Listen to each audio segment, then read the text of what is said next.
Hello, Virgo. Welcome to Ula Tea Leaf Readings. My name is Lenor. And tonight, I'm going to be reading your tea leaves. All right, Virgo, welcome, welcome, welcome. So tonight we have that Prince of Fire, Prince of Wands, Prince of Passions, Prince of Creativity, Prince of... that bright, glorious thing. So, we have the forging fires. We have the passion growing. We have that creative essence flowing. And so, Virgo, when you put fire with earth and earth with fire, this is when we start to really build some very strong connections. This is where we really, if you could think of making a pot out of clay, and then you put it in the kiln, which is like an oven, and you fire it, that's what it's called, firing it. It then becomes this beautiful vessel, this thing that is not only this glorious, however you decide to decorate it, but it carries the sacred waters. It carries the sacred earth. You can hermetically seal that air right in there too, right? So it does a lot of work. It does a lot of work, but it needs those other elements as well. So I love to see this energy because with the Prince energy on top of that, it really, it is one that will not be dissuaded, right? It absolutely, eye on the prize. Just, maybe at times should pump the brakes a little bit, right? Take some time, maybe think it over. But with that Prince energy, it is like full force, like barreling towards the goal. So let's go ahead. We're going to turn this thing. And I want to say thank you for clicking on the reading. Virgo, I am also a Virgo. We are all Virgos here. Well, maybe there aren't all Virgos here. But this is a Virgo reading. And it just, I don't know. I don't play favorites, but, Virgos love Virgos. What can you say? So the other thing is, and I have to do these little spiels. If you want to subscribe, or leave a comment, I would love to hear from you. If you have a prayer request, you can put it in the comments, or you can email it to me over at ulaishere@gmail.com. Now, I do want to say, my husband and I, Paul from Dove and Serpent Tarot, we've started all these channels recently, and we're figuring them out. We're just kind of playing with stuff, seeing how we like different things, what people like, what they want to see. So I've been working on a few things myself. One is I am finishing up a book. That's the big one. And we're figuring out what we're doing with all of that, as far as publishing and stuff. And the other things, what else have we been doing? Well, Paul has Tarot Logic, which is doing great. It's a wonderful place for all kinds of commentary and insights about different esoteric, occult, magic, philosophic, whatever topics, okay? I also just started uploading. I haven't linked it anywhere. I haven't really shown anybody.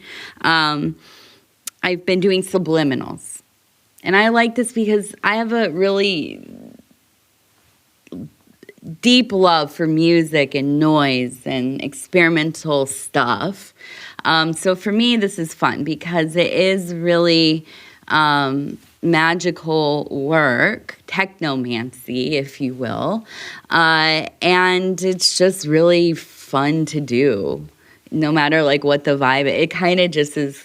It's a fun thing. So anyways, I will link those. And if you have any kinds of subliminals that you'd be interested in, you can put that in the comments here too. I'm super open to making whatever. I mean, within my my ethics, right? My magical ethics. But you can put that in the comments. So anyways, let's go ahead. We have the number 5. Oh no, look, it says 5272. Okay, so we have,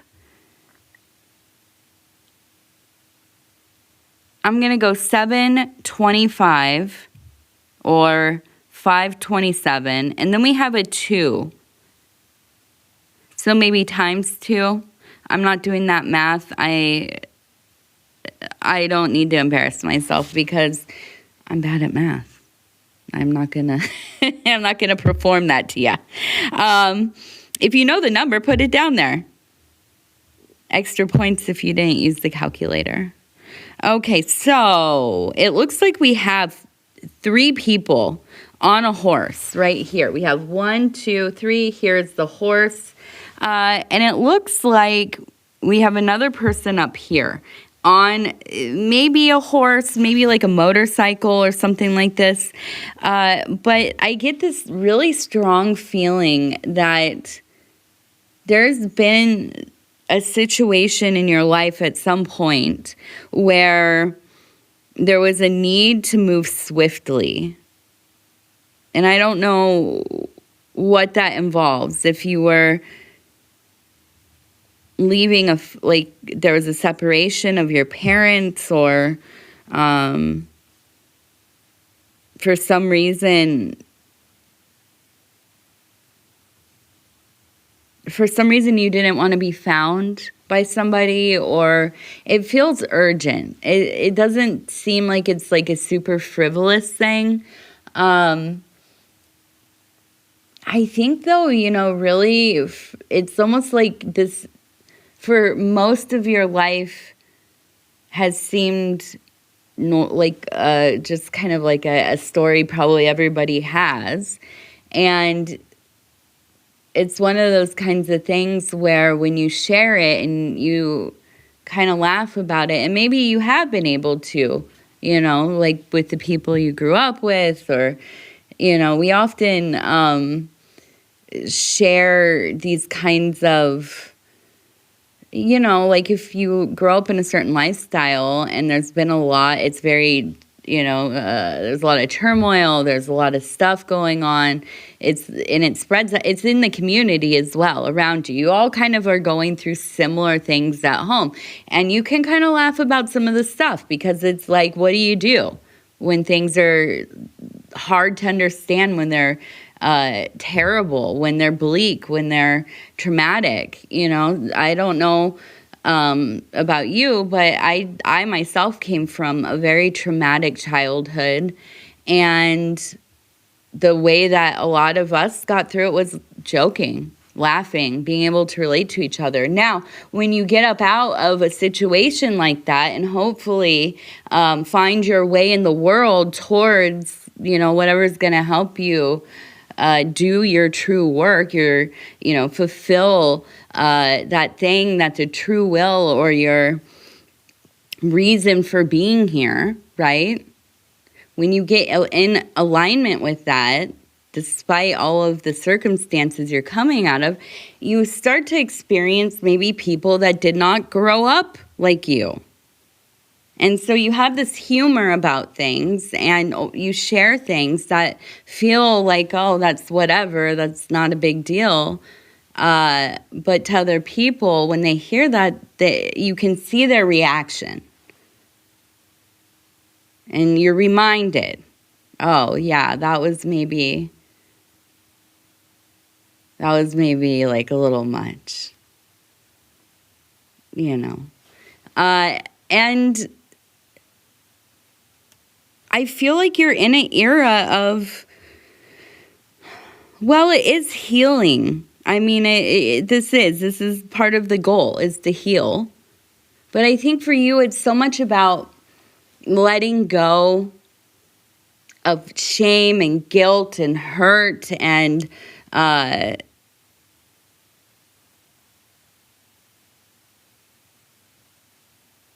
feeling, I mean, almost kind of, at times, maybe a little bit disenfranchised, or at least that, like, you weren't necessarily given everything that you needed to be able to do well in life, right? More could have been done to assist you.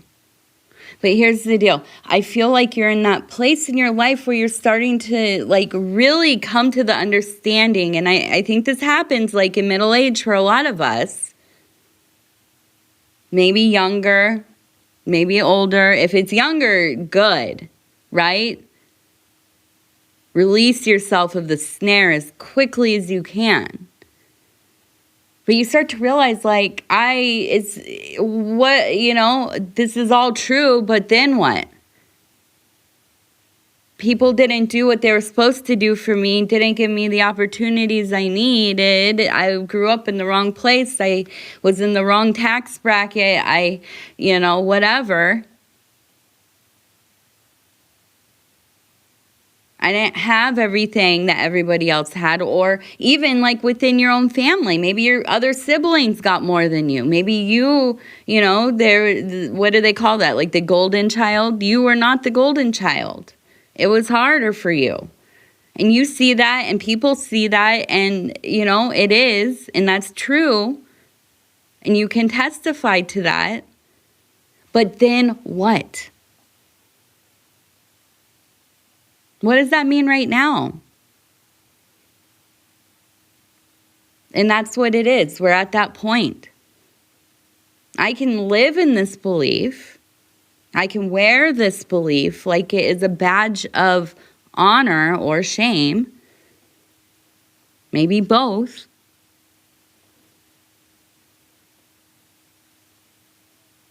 But it's so limiting. Now, it's not to say, like, you just deny the thing. It never happened.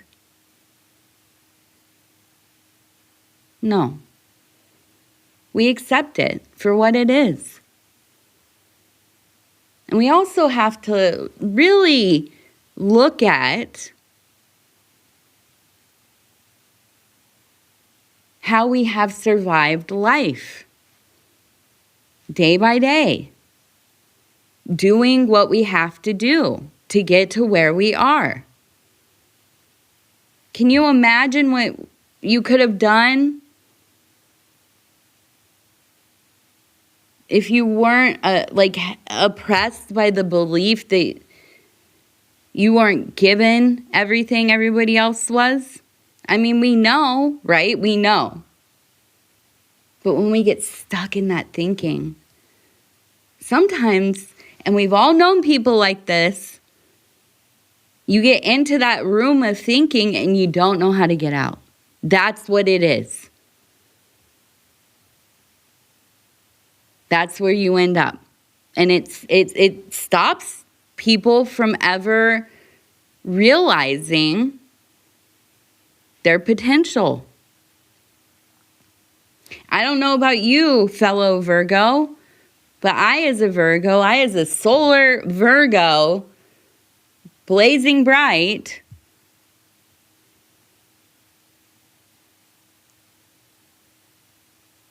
I'm not going to waste my life on all of that. I've already given enough time.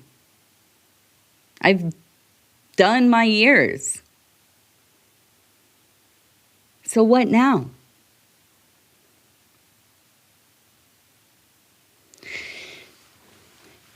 All right. And so what now? All right. So we have the kangaroo. So we have a really deep mother energy. right? Right here. Kangaroos are marsupials. They have the pouch. They have the little baby in the pouch. So the kangaroo is often two things for me. It's either the mama or it's one of those, like, have you seen the videos when, like, the kangaroo gets a dog and the kangaroo's, like, just jacked, like, so muscly? That's the other kangaroo energy. These are the only two kangaroo things I know for a fact. One's mothery, one is, I don't even know, spring break gone the wrong way, right? That, like, it just absolutely is terrifying. I would be freaked out to see one of those muscly dudes in real life. But here we have the mother. That's the energy that came in immediately. It is the mother. It is one of, you know, I feel like for you, this cycle, this life thing that you're doing, this breaking of generational curses, abuses, traumas, right? Breaking that chain, that cycle. And I think that's the thing, is that you have been very focused on changing the way you brought up your own children, or, you know, your nephews or nieces, the kids in your community. Maybe you're a teacher, maybe you're, you know, a counselor, you work in daycare, you babysit, whatever it is. You're around kids to some degree. Now, you might be, like, fully immersed in kid world where everything you do is about your kids, and that's where, you know, I'm in full, sports mom, dance mom, art mom mode right now, you know, and I will be for some years. So let me tell you, if you haven't had kids yet, or if you forget what it's like to have younger kids, it is. You are just fully in that kid world. So you might be there. That might be where you dwell, you know, and like I said, you might be somebody who works with kids and you kind of are always around them. But whatever it is, I feel like you have been so intentional about not repeating the things that happened or did not happen for you as a child, you know. And I feel like you are so much in this place. And now let me emphasize, if you experience life as a masculine person, a feminine person, or somewhere, you know, in between or not, you know, it doesn't matter. We're talking about the mother archetype. You don't have to be, you know, a person that identifies as a literal mother, okay, or has at some point. No, we all have the mother archetype within us, okay? So I do feel like you really are dwelling in that place, but here's the thing, is that I feel like you are also really, really using this energy to re-raise yourself. And that's the big deal here, is that I feel like it has taken you some years to get through some of the processing and the integrating. I feel you very much in a place of individuation, right? And this is the knowing and integrating of our archetypes, our many archetypes, and really kind of unifying these different parts of self, right? Doing that self-archaeology, doing that self-work, alchemizing spiritually, right? Emotionally. And so I do feel that you really are, and you can say this loud and proud, you really are that person that you needed as a child. You are that person for many other people, I suspect.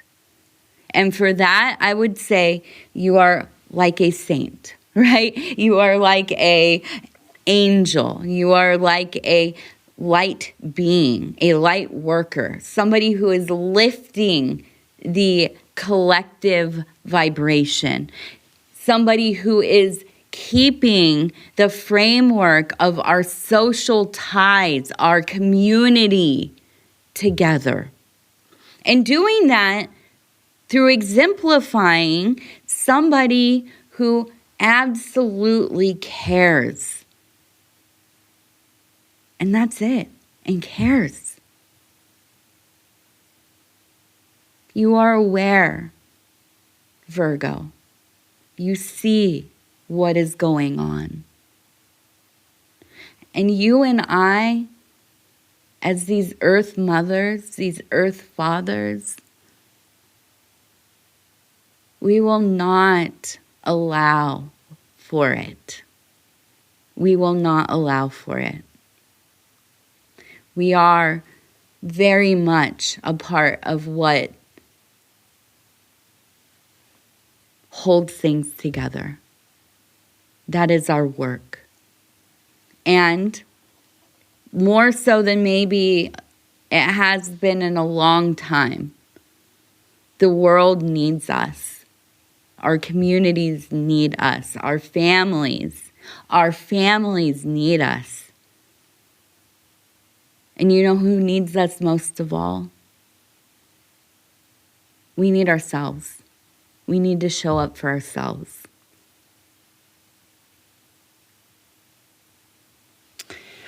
All right. Now, I also just want to say, we have a very lusty energy.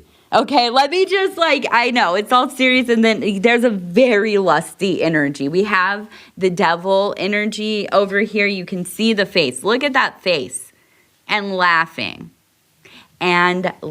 Holding the serpent, who is also in a curlicue, which, I'm here for it. We also have it looks like a djinn, right? Genie, djinn, the fulfiller of wishes. 3 wishes, okay? But be very mindful, right? This is like a monkey paw situation. You might have a wonderful, well thought out wish, but if you haven't thought about all of the possible pitfalls, well, sometimes we get what we wish for and we wish we didn't, right? So be mindful. With that devil energy, I feel like suddenly it's like a storm blew in. It blew those dang old windows wide open, like the kinds that used to go like this, right? Blows it open. We're in like a big room, right? Big bedroom, fancy, next to the ocean maybe. Blows the windows open. Oh, the bedding is flying everywhere. It's beautiful and chaotic and scary. It takes your breath away. And enter lust. And enter wanting. And enter an energy that is just too strong to not pull your gaze. Now, us as Virgos, we're not afraid to stare you down. Not at all. If you look around and you see somebody standing over in the corner just hella looking at you. See, when we were kids, I grew up in California, right? When we were kids, we would call anything, any look that people gave you, mad dogging. Right? I don't know where that came from, but it's like, trying to stare you down, punk you down with their eyes or whatever. Now, a Virgo, we're not trying to intimidate you so much, but you better believe if I want to look at you, I'm going to look at you. You know what I mean? And I don't care if you look at me in the eyes. I'm not going to shift my gaze, right? But at the same time, we're mindful. We're not going to come in the room and just, scary eyes everybody. So I get this feeling. And I don't know what it is. To me, it really is standing out. And that's why I feel like I'm just going, like, it feels like coming into a room. The storm comes in. And then there's this moment. Eyes meeting, strong gaze, right? You're met with equal energy. You see each other. I mean, you see each other. You see each other. You want for each other. You want for each other. You want for each other. You know? And I do. I feel the heat of it. I feel the heat of it so deeply. And I'm repeating myself because it feels like swimming in. It feels nice. It feels like swimming in like a very intense crush, right? Still pretty innocent. And I think that's the thing is that, and I imagine that this is a new thing. It feels novel, right? It's like maybe somebody you just met, or maybe you've known them, but you've never like known them in this way. But yeah, I feel like this is going to be an intense one. This is going to like, you're going to ride your summer out at least on this one. And winter if you're in the South, right? So anyways, let's take a look over here. I want to see what we got going. It looks like we have the name Joe. I think Joe.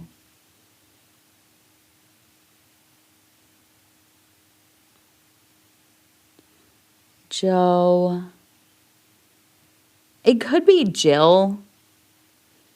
We've had that name come up in some other readings in the last like 6 months, which is crazy. I never meet, like I'm in the age group of a lot of Jills and Jillians. Kind of like, I'm like an old millennial, could be on the cusp of being Gen X, you know, like most of my friends are Gen X. Growing up, everybody was, you know, older and stuff, but it's a name that was popular in that time is what I'm trying to say. But I don't know a lot of Jills, oddly. I think maybe I've known maybe like 4 or 5, right? And I haven't heard the name in real life in a long time. So it's been coming up a lot, though. I mean, in my mind, it feels like a lot. Because I personally don't know a lot of Jills. Do you know a lot of Jills? Are you a Jill yourself? I've always loved the name. I know somebody from childhood that was named Jill. And she was always like she was older, and I always, she really impacted me. Like, she was so cool. And she was into, I thought, the coolest stuff. She was really into, like, you know, I don't know, stuff like Soundgarden and the Grateful Dead and, you know, and I don't know. If you've ever seen what I look like, you can kind of see the remnants of, you know, being that kid, that band shirt middle schooler. So anyways, that's what the name reminds me of. Somebody really freaking cool. So cool. Okay. So I feel like you have kind of, you're going into a bit of a labyrinth. I feel like there's going to be some decisions that are going to need to be made more deeply, right? Like, I feel like you've already kind of like, yeah, this is what I'm doing. This is where I'm at. This is what I want, you know? But, like, have you fully gotten there? You know, like, has that last, like, vertebrae clicked into place, you know? Is it really something that you feel so solid about. Now, here's the thing about us Virgos is, do we ever fully unify ourselves with anything especially in the material world? Do we? Because we are world builders. We are creators. We are, molding the clay of our own realities. And that means that we're always like tinkering with stuff. We're always thinking about the next thing, the next step, anticipating, studying, understanding the patterns and flows of things, because we're very good at dealing with the systemery of stuff. We're very good at building the system. We're not always the best at maintaining it, I have to be honest. Because we do. Once we build something, depending on what it is, we will take care of it. Our homes, our interior temples, whatever. But we are always shifting how we do things. Like, for instance, you are devoted to your family and your home, right? But within that home, you have many different systems, especially if you're somebody who's like, you run the house, right? You're the main person doing the house stuff. Depending on how, you delegate everything, whatever. But you're always shifting your systems to tinker and get them running at the most seamless, easiest, with the best output, right? Like right now, I have been pondering my pantry system. I spent a lot of time figuring out all my gardening. That was the big system and operation I was setting up this summer, and really have enjoyed so much. But now I'm turning towards okay, we're going to be harvesting. We're going to be harvesting and processing and storing. And now I want to look at my pantry and figure out how can I support, doing all of that. And I feel like any Virgo I know, we are on the same tip. Like, we are constantly trying to figure out how to adjust our thing that's going on, right? And I feel like for you, sometimes this can get in our way, because I think people experience us as never being fulfilled. Like, they feel like we're always trying to change them. They're not, their way of doing it is the wrong way, because we're kind of, vocal about how we like to do it, how we figured it out, how we've spent all this time refining our methods, But I feel like this is a time where you're shifting, you're healing, you're lusting, you're in this kind of sensual embrace. And it doesn't have to be like an actual other person either. Let me just tell you, maybe this is a courtship you're having with yourself, or something that you really love doing that's beloved to you. Maybe you found a new hobby. I've been learning how to whittle. I know, with a knife. I'm serious. I've gone so country, you guys. It's wild. I grew up in the city. I'm I'm from Sacramento, right? I'm from Northern California. 65. Did not ever see myself living on the prairie, sitting on my porch, whittling among all of my herbs. But here we are, and it's not a bad life, I have to say. I am thankful. 49, 65, 49, and 31. All right, now we're going to end with our Wild Offering Oracle cards. Wild Offering Oracle cards. I know, I'm feeling silly. It feels like it's Friday today. When I'm filming, it's actually Thursday. So I'm just happy we're almost to the weekend. I'm going to stop where it feels right. And it says spaciousness. Ooh, I like that.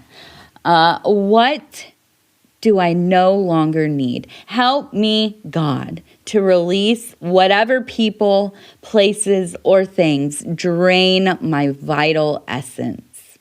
Show me what will fill me with enthusiasm and joy. And joy. Yes, all right. Virgo, I love you, I love you, I love you. I hope that all is well with you. If you have a prayer request, you can put that in the comments, or you can email me at ulaishere@gmail.com. Other than that, oh no, if you want to like, subscribe, or leave a comment, I'd love to hear from you. All of those things help the channel. I'm going to link my new channel at some point here soon. It's the Subliminals, if you want to check it out. It is Ula Does Subliminals. And that's it. Yeah, you can look it up on YouTube if you don't see the link that I post. But anyways, I love you. You're the best. We'll talk later. Good night.